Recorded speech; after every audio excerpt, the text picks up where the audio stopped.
Welcome back to Fresh Rubber. Gavin, can we call the Canadian Grand Prix or the Circuit Gilles Villeneuve as the place that brings teammates together? It's the place that brings them together in glorious harmony, or shall we say furious rivalry? What do you think? Dude, can we please call this episode The Honeymoon is Over? Because the honeymoon is officially being cancelled. This is going to be this is going to be way more feisty than Piastri Lando. This is going to be way more feisty. We had a bit of grumbling from Piastri at certain moments. We had Lando self-flagellating himself as he ran into the wall. It's my fault in Canada this time last year. But we did not have this level of fireworks where a team principal has to get up on the radio, and we're talking about Toto Wolff here, to Kimi saying, can you focus on driving the car and stop moaning over the radio? And then again, towards the end of the race, tell him, please do not bring your complaints on the radio. Save them for internal conversations. Toto wasn't happy, was he? He absolutely was not. And I think the same could be said for Bono as well. So Bono, Pete Boddington, famously Lewis Hamilton's race engineer for many, many years, got a lot of experience of managing emotional drivers in heightened moments where there's a lot of adrenaline pumping in the car, but he always had essentially a mature driver to work with. And so now Bono's dealing with essentially a teenager, an emotional teenager who is also very emotional at the surface. And so they're all sitting there thinking, we can't turn this radio off. All we can really do is be as blunt as possible on the radio back, saying, this is enough. You got to stop that. We talk about it after we get out of the car later. And I have to say, someone must have gotten in Kimi's ear before the post-race interview, because he was a lot more diplomatic when it came time to talking, standing next to George Russell about what happened during the race, and he was a lot more measured. But wow, we saw the gloves come off. We saw the two really going hammer and tongs at each other. George leaving no space on the outside of turn one. In my view, legally, that he did nothing wrong there. Kimi, lucky to not come into the wall twice on that same lap as he was trying to overtake George Russell, and then completely losing it on the radio. So the poor kid's probably going to be lambasted from, end to end over this behavior, and he'll learn from this. But wow, what drama seeing the two Mercedes drivers kick off. Dear listener, if you don't know what we're talking about, I'm sure you do, but if you don't know what we're talking about, Kimi and George went toe-to-toe, went glove to glove in this race. Kimi came off third. George romped it through to a first-place position. And in the midst of that, in the midst of the heat of the moment, Kimi also made enough mistakes to let Lando swoop in for second. It was wheel-to-wheel racing. It was more than wheel-to-wheel racing. It was, the cars touched. What we saw was like Kimi really attacking George, and some very kind of grey areas of racing rules in terms of where your car needs to be to attack in a corner. The second was in a chicane. And I think post-race, we saw that Kimi just hit a bump, didn't leave himself enough braking time and kind of went flying over the grass, did some lawn mowing. That one, not so controversial. But the first attack, the dive by Kimi on the outside, sorry, not really a dive because it's going around the outside, the attack around the outside of George was so contentious because Kimi on his radio was saying, look, weirdly, he said my axle was at his mirror, but actually on review, his axle was actually ahead of George's axle. So he was actually on the outside before the apex, ahead going around the outside of George. And unfortunately, we didn't get any footage of whether George intentionally closed that door to leave Kimi no racing room. Interestingly, like when listening to Kimi, because he sounded a bit like a spoilt brat who was taking risks that he shouldn't have taken, I thought, he's kind of overcooked it, gone in too hot and been silly. But actually on review, Kimi was at least axle to axle, if not a bit ahead of George going into that outside corner overtake. So I actually think that Kimi Kimi had something to be a little bit upset about, and I think George did close the door on him. I think it's very grey because it was like right on the nose, right on the edge. But I do get why Kimi was upset. I think the reaction that Kimi had didn't do him any favours. I think Toto and Bono could see him kind of losing it in the moment, and it meant that actually he ended third when he could have very comfortably ended second. What do you think, Jace? He could have easily not finished the race. That when he was Well, that's going the down other into thing. turn That's 8, the other thing. going down into turn 8, George came off and closed the inside line into turn 8. But turn 8 is, I don't think I've ever seen a genuine overtake at turn 8 at Circuit Gilles Villeneuve. It's a ludicrous move made in the heat of the moment, and it's bumpy down there. So Kimi was never going to make that corner. He's lucky that there was grass to mow there, unlike, say, at turn 3 and 4 where Alonso crashed during qualifying. There's no chance for sort of an escape route there. So I think it's like he really could have easily ended up in the wall, both going off at turn 8 and then when he came back on the track. I think last year in the Grand Prix, someone did that very same move, ended up sideways and hit the wall. So it's like a very, very risky move for the teenager to make. And so I think there's a lot of risk reward here that's not quite being measured properly in Kimi's mind. When we think about the sprint, there's 8 points for the win, 7 points for P2, 6 points for P3. It's like, what's the point? Whereas in a Grand Prix, Kimi's gone from 20 points ahead to 18 points ahead. So what you're saying, Jace, is it's not worth putting the car on the wall for 2 points or even 1 point. It's not worth it. You are the championship leader with 20 points ahead. You do not take those kind of risks when you've got a very clear. He's got almost a whole Grand Prix victory ahead of George. He doesn't need. He can. It's okay to take a P2, Kimi. That's right. It's okay to take a P2. That's like the season-long or even the career-long perspective that a P2 on this day is actually just fine because George gets 1 point more than me. In some, I think Kimi's lucky to have finished on the podium because he could have crashed twice. He could have also on that, when he did go off track on turn 1 going into the turn 2 hairpin, when he came back on the track, he could have hit his teammate as well. So they both could have been out of the race. Yeah. So as a diehard Kimi fan, love the kid. I stand behind him. I think he did not think through the moves that he was making and, it's a racing situation. So I can't judge it too harshly, but I think on reflection, he'll learn from this experience and he'll have to calibrate his risk-reward ratio when it comes to taking on his teammate because those two had pretty much checked out. They were going down the road. If they had just worked in tandem in a way and not actually scrappled so much, they would have finished tens of seconds ahead of the rest. But as it was, all the squabbling, all the fighting allowed the McLaren of Lando Norris to get back into the mix.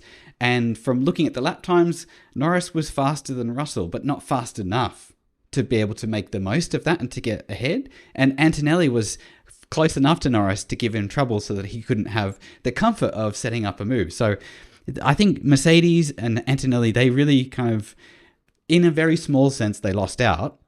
That 1 point that they lost by finishing third instead of second.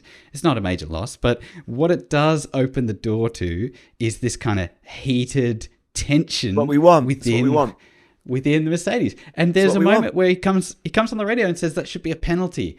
I just don't think that's the right move to be asking for a penalty for your teammate. That doesn't engender the kind of harmony that they probably want, not what we want. We love the drama. We're here for the drama. We're here all day long for that drama. There's a narrative unfolding here, which is that, when we started the season, everyone felt, we've talked about this on Fresh Rubber, everyone, including George, maybe mostly George, thought he was owed this championship, right? And he swanned around the grounds, around every track, giving interviews like on the first race in the build-up, assuming that he was going to have this easy. He hasn't had it easy. His teammate, the rookie, I'd still call Kimi a rookie in his second year, is 20 points ahead of him going into today. Like George flipping needed to fight today. He needed to fight. And it was actually quite good to see him fight. I think he actually drove a really composed, sophisticated race. But the narrative is George starts thinking he's going to win the season. Kimi is kind of happy just to be in Mercedes and doing well, and and suddenly Kimi realizes after the first 3 or 4 races, flip, I could actually win this thing, and he tastes blood. Kimi has tasted blood, and now the gloves are off, the honeymoon phase is over. I think we're going to have a really fiery fire. I think they can go away now and all calm down, but I don't think you have a race like today and something doesn't kick in inside both of them. I think George now knows that Kimi's out to get him, and I think Kimi knows that George is really out to stop him, and I think that just sets us up for an amazing year.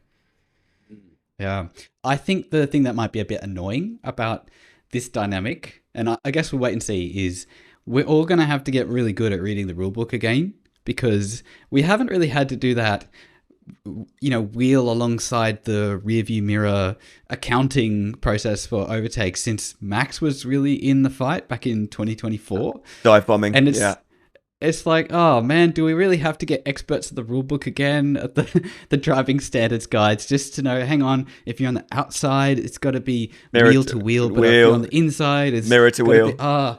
That's like the least favorite part of F1 for me, having to sort of get out the measuring tape and pause the video at the right time. That sucks. I don't want more of that. I want more of this 3 cars battling for the lead and then 3 cars battling for P4. That was awesome. Let's bring on more of that. And also, what I loved about the sprint race so far was we had this battle of who could be aggressive but also manage their tyre wear throughout the course of the sprint. Because as we saw, even little mistakes or, not optimal use of your tyre can end up pushing you back 2 places, 1 or 2, as we saw with Hamilton. Hamilton was chasing Kimi, and there were moments in the middle of the sprint where I thought, ooh, Kimi, going off too many times, too many mistakes, you've probably wrecked your tyres, Hamilton's going to gobble you up. But actually, Hamilton had made errors of his own and was eventually gobbled up, and he hit the wall. He hit the wall of champions on the second last lap or the last lap or so, and ended up getting overtaken by both Piastri and his teammate Leclerc, despite, I think, being in the best position kind of midway through the race. So this is the kind of close battles that I'm all for. Also very interesting to see them kind of have a Noah's Ark approach to qualifying before the sprint. I don't know if you noticed, there was 2 Mercedes, 2 McLarens, 2 Ferraris, 2 Red Bulls, and then everyone else behind that. So I thought that was quite amusing. But yeah, I mean, and the other thing positive I think that Mercedes can take away from this one race was that they didn't fumble the starts. They've been fumbling the starts all season long so far. Yeah. First time they've actually managed to stay in the lead, P1 at the end of lap 1, the whole season long. So I think they've got a little bit of work to do to, figure out how they're going to manage this new dynamic within the team. But yeah, some positives. Yeah, I mean, I think a really positive race. I think, obviously, that's our first Canadian sprint. I know you're not a massive fan of sprints. We're really different in that I flipping love sprint weekends because I get to watch 2 qualies and two races. I think I think Montreal really suits a sprint. Really interesting to see Mercedes upgrades that they've brought, give them essentially kind of about 3 to 4 tenths on the rest of the pack. So they're pushing forward. They're not waiting for the other teams to catch up, which is great for Mercedes if you're a Mercedes fan.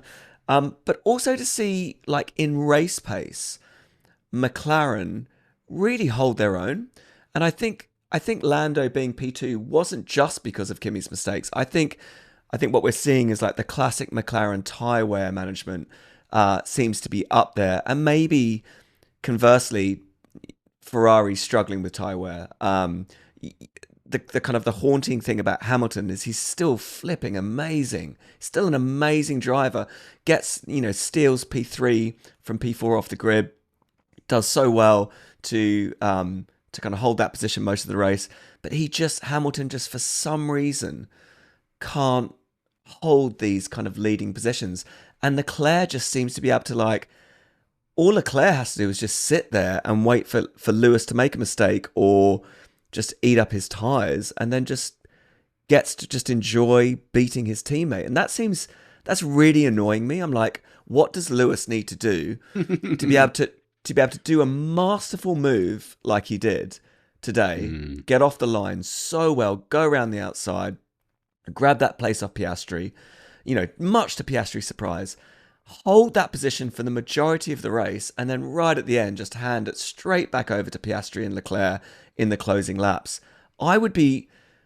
If I was Lewis, I'd be taking a good hard look at why he's managed so much this year to be ahead, and then just to give it straight back in the final few laps. It's really frustrating. Yeah, I hear you. And I think that, qualifying and practice, he was ahead of his teammate.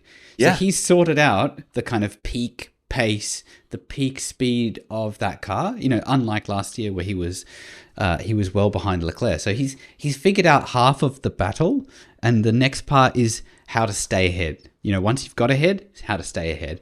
And as we saw in Canada, it's not that easy to overtake. The straights aren't really straight. They've all got some kind of kink or curve in them. So the lines you take are really tricky, and they're bumpy as hell, and there's animals flying around everywhere. So it's not the easiest circuit to overtake on. So if you can get ahead, it's a huge advantage to hold on to. So yeah, it's all about that, I guess, tyre management. I guess Ferrari's so. got that sort of. I feel like it is tyre management, but like, I also feel like I can't put words to this, and I've got no technicality to wrap this around, but I just feel like there's something about Lewis where in final stints, does he get tired? Is it because he's like 45 or something? It's not 45. Like what happened? Like, it can't just be tyre management, because George is up there with a graining rear left.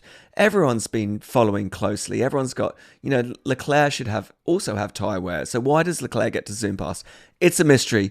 Lewis, from fresh rubber to you, sort it out. We want to see you. I would have loved to have seen you, hold that position all the way through. Some interesting. To be fair to Lewis, though, he did hit the wall. So that was what let Leclerc get by. He hit the wall. Piastri and Leclerc got by at the same time. So, there's an element of that. But in echoing what you're saying, he put himself in a position where hitting the wall could allow two cars to get by. So there's definitely something there. Now, you wanted to go in a new direction. What's next? No, you're all good. I just wanted to talk maybe a bit. We don't talk in a race like today, which is so much about Kimi and George, and maybe Lando slipping through, and then Lewis having his glory moment, but then letting it go. There's also a bunch of other drivers that sometimes we don't talk about, but there were some other great drives today. Max was kind of almost neutral. I don't know where did he start in seventh? He was completely anonymous. Yes, He started in seventh and finished in seventh. It was just nothing. I can't remember a moment in the broadcast where we looked at Max do anything. He was just kind of held seventh. But then we had Arvid Lindblad in eighth, one of the most meaningful rookies. Colapinto, unbelievably in ninth. I don't know how that happened. Carlos Sainz in 10th. So there was some interesting midfield kind of action. Sergio Perez was it somehow dropped from 11th to 14th? Do you know how that happened, Jace? Did he get a penalty? Yeah, he pushed Lawson off track, and he got a 10-second penalty as a result. Okay, because they were battling. They were battling. 11th would have been a great result, and I think it echoes. It echoes what I was saying last time round about him and Bottas. Like, he's really showing. He's Bottas, showing something. He's showing how it should be done. Yeah, I think also with Colapinto and with Sainz, both of those were beneficiaries of shenanigans that happened during practice and qualifying. Okay. So we had Albon hitting a marmot, which basically busted his car. He didn't even take part in qualifying. Yeah. And then with Gasly was knocked out in SQ1 because Alonso crashed. And so that brought out the red flag, stopped the session with like 1 minute and 24 seconds to go. Yeah. And then there was this amazing race at the end of SQ1 where all the drivers who were in the bottom knockout zone were trying to get out of the pit lane and around to start their flying lap. And it was almost like a race in the qualifying session to get to the line in order to start the flying lap. And only Hamilton, Sainz and Stroll started their flying laps. And none of them improved, and all the others, including Gasly and Behrman, got knocked out. So Colapinto being up as high as he was compared to his teammate is kind of like a little bit not of a quite false the equivalency. it's not quite the story that one would just looking at the result. Okay, got you. Yeah, but I mean, to still finish 9th and 10th in the sprint is no small feat. So kudos to them. But it'll be interesting to see how qualifying and the actual Grand Prix pan out for both of those two. Yeah. And Hulkenberg, did you see how many times Hulkenberg went off at that last corner? No, He was he's like, I'm not a champion, but I really want to avoid that wall of champions. I'm just going to take the shortcut every time. And he got 10 or more seconds for leaving the track and gaining an advantage. Still finished ahead of Stroll. Still finished. Oh, Stroll.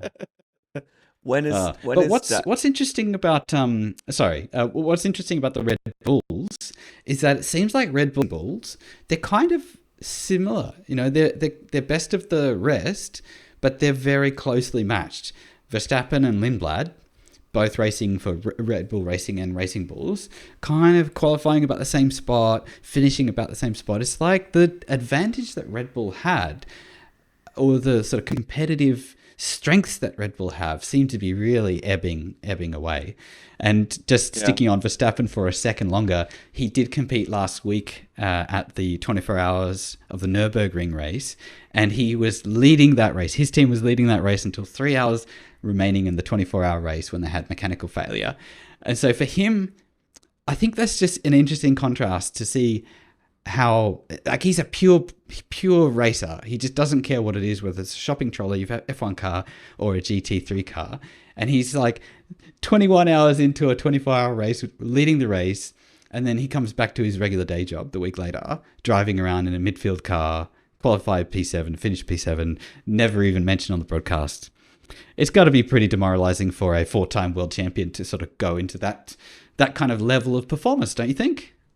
I mean, yeah. But I think it's in the same way that for Hamilton or Alonso or for any of these folk that have to kind of struggle for a few years after dominating, it's really, really tough. So yeah, I think it is. I saw Coulthard say something really interesting in an interview the other day. He said, Max is never going to leave Red Bull. Like, all this stuff about will he go to McLaren or Mercedes, Coulthard was just like, he won't leave because no other team apart from Red Bull would let Max do stuff like Nürburgring, kind of, you know, or Le Mans, or no other team would let him just go and play and have fun and do these crazy other races that took time away from the team. So I thought that was quite an interesting take. He was pretty firm on it. He's just like, he will be with Red Bull to the end of his career.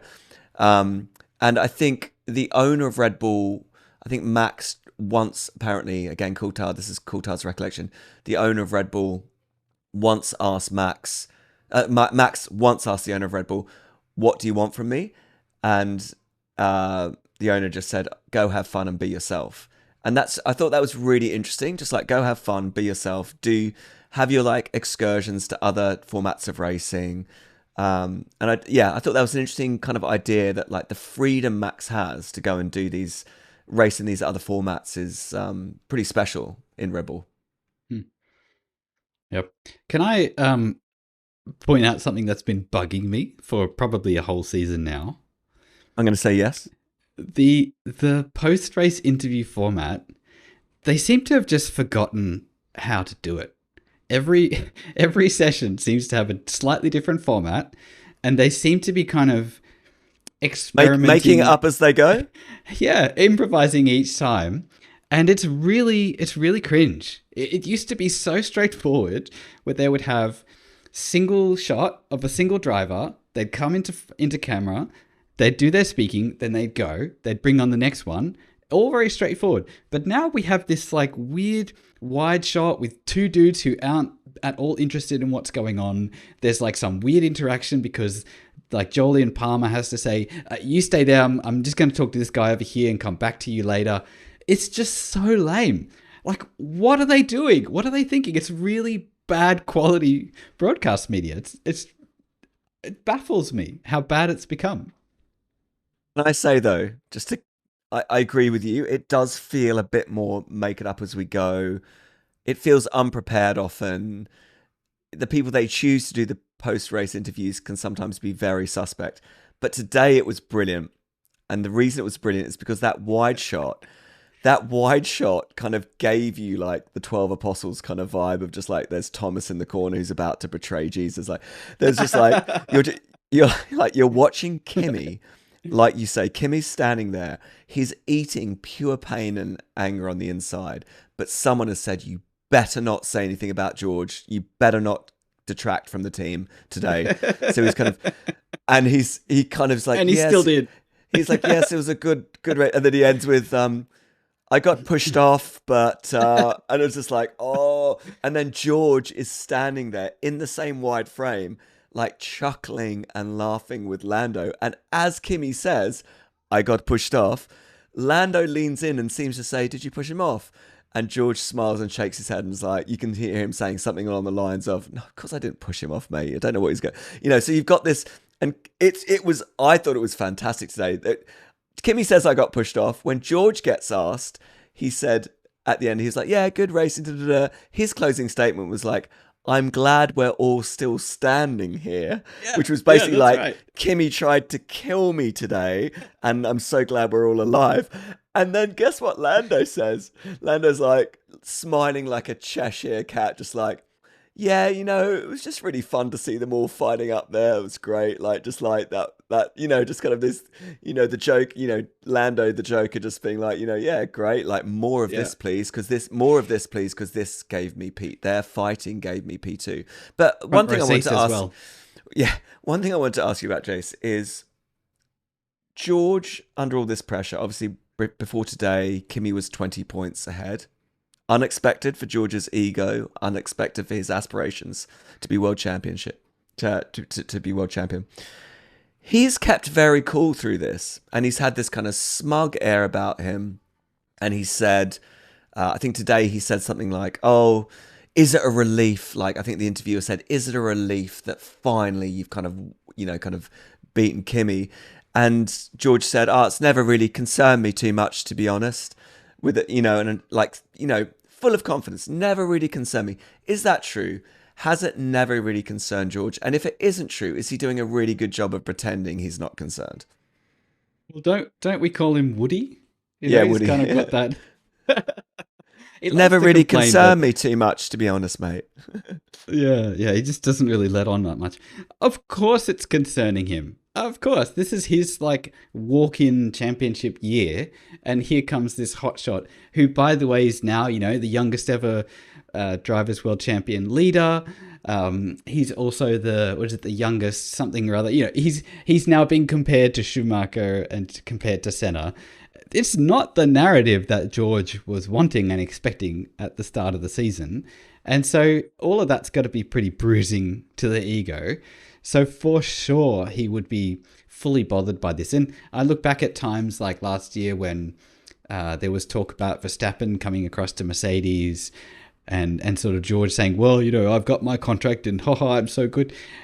There's all this like pent up, not that far beneath the surface entitlement in what you see with George Russell. And so all of this has got to be pretty confronting for him to suddenly not be at the top and to be clawing his way back from a deficit to his teammate when the two Mercedes drivers seem pretty well matched. It's not like Kimi's just kind of fluked a bunch of results. He has been lucky for sure, but his pace has been good. He's fast and he's hungry, and he seems to be getting the job done. So for George to be able to win 2 points over his teammate is like a pretty small crumb of comfort. And yeah, for sure, he's got to be spitting chips under the surface. This is what I would say, Jay. I totally agree with you. I would say he's probably working with a sports psychologist that is kind of getting him to position his mind in a place where it's 20 points, who cares? I know who I am. I know what I'm here to do. I think there's a bit of him that is like, still cool, like still keeping it cool. I think if he had been dominated in the sprint today, and if he say got beaten tomorrow, like I think that would be like panic stations. But today, George needed this win. He closed some doors in some very grey areas. But look, that's what Max did way worse than that. Hamilton has probably done worse than that. Kind of championship drivers have to find this thing in them that is ruthless. And sorry, if Kimi's going to have to close the door on Kimi to win a sprint to get his first win against Kimi in ages, then so flipping be it. George has to do that. Like, I kind of backed him today. I was just like, do you know what? You didn't do anything terrible, mate. Maybe you should have given him some more room. But like, you needed this today, George. I think he really needed it. So I think very interesting moment for George. Be fascinating to see. I haven't watched quali yet. We're in Australia. It's happened for us through the middle of the night. I'm going to go and watch quali now.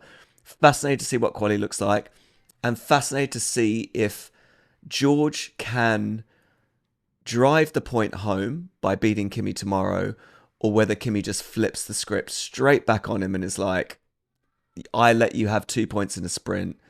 Now I'm coming back for what's mine. Final thing I'll say is I think George's hope of winning the championship this year really depends on Kimi's immaturity. The hot-headedness, the diving, the kind of the poorly timed dives, things that we saw today. Just that hot temper, making mistakes. That is George's chance, because head to head, I think Kimi might be a bit quicker. So I think what you're really looking for if you're George is just to ramp up the mental temperature on Kimi. Maybe go to the press. Maybe if you say a few things, kind of stir the pot and make the kid angry and make him make mistakes. Because I think that's how George wins this year. Mm. I think from what I've seen of Kimi, the hot-headedness is potentially a sort of a short-term thing. It was an adrenaline-filled moment, and he responded with emotion. But Kimi's quite an analytical driver, and he's quite I don't know, like if you ever see interviews with him talking about lap times, he's got like a perfect memory for everyone's lap time around him from sessions 12 months ago. He's got this kind of Rain Man quality in a way about lap times. So I don't see him as being a hot-headed young driver, just period.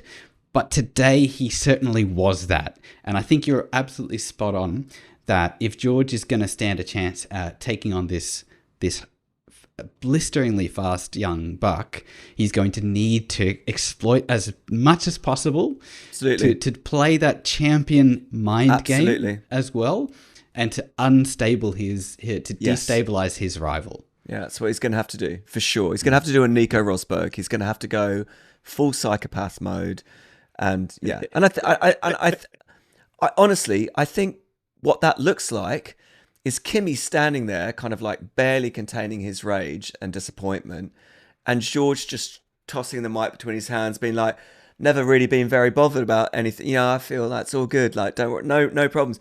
That is Canadian fans are the best. You make it all worthwhile. Hi, Thank everyone. you so much. Thanks so much. I very much deserve to be here. I think we all know how this is going to work out. I'm going to win this year.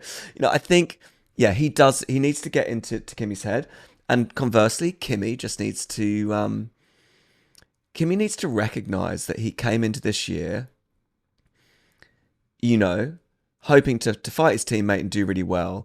But 4 races in, he's like the clear championship winner in my mind. And he's got to grow up again. Like he had to grow up in his rookie year so fast. Terrible time in Europe. Had to prove that Toto was right to choose him. Had to claw it all back. He did by the end of the year. It was like, actually, no, Kimi is good. Now, to go from that, like, should I even be in F1? Should Toto have even picked me? To your second year in F1 being like, I deserve to win the whole flipping thing. Like, think about the emotional maturity steps that this kid has to go on. But he has to go on them this year. He has to. I'm rooting for him so hard.